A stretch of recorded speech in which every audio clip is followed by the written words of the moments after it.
Today's lesson is on the Monroe Doctrine. In a speech to Congress that James Monroe made back in 1823, he warned the European powers not to attempt any further colonization or otherwise interfere in the Western Hemisphere, stating that the United States would view any such interference as a potential hostile act. This became later known as the Monroe Doctrine. And this changed and shifted America's foreign policy little by little, almost like a pendulum on a clock.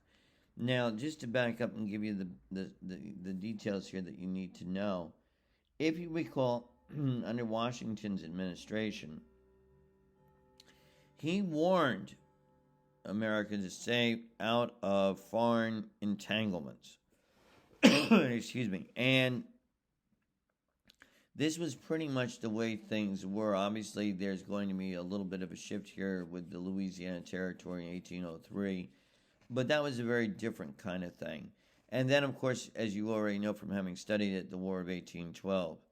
But things had changed by the early 1820s, all right? A lot of Latin American countries had won their independence by the early 1820s from Spain or Portugal, with the United States government actually recognizing republics in Argentina, Chile, Peru, Colombia, and Mexico. But both Britain and the United States worried that the powers of Europe would make future attempts to restore some kind of colonial regimes in the region.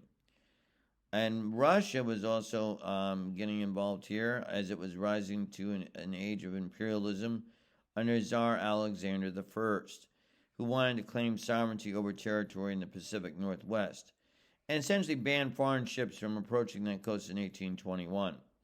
So, through the Monroe Doctrine and Monroe, we get a situation where Monroe is arguing no more colonization by Europe, and any such thing which would interfere in the Western Hemisphere would actually be considered a threat against the United States, and that the United States had the right to defend its best interests.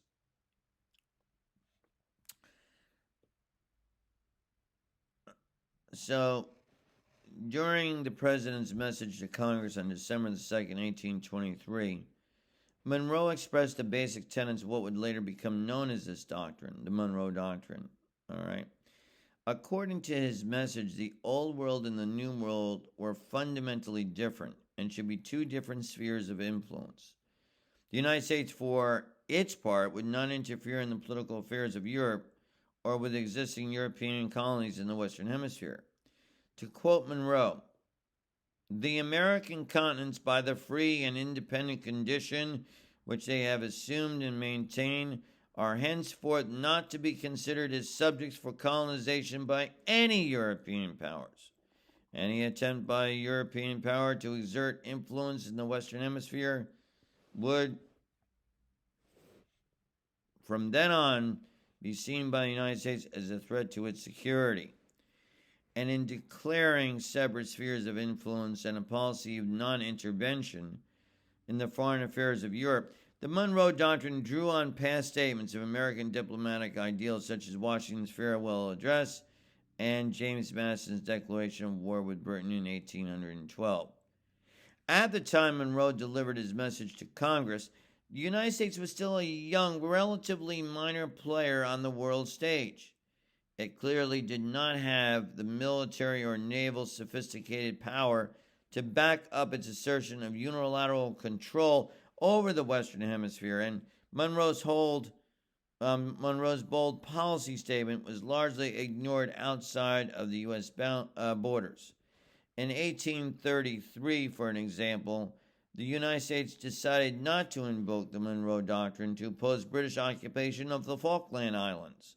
It also declined to act when Britain and France imposed a naval blockade against Argentina in 1845.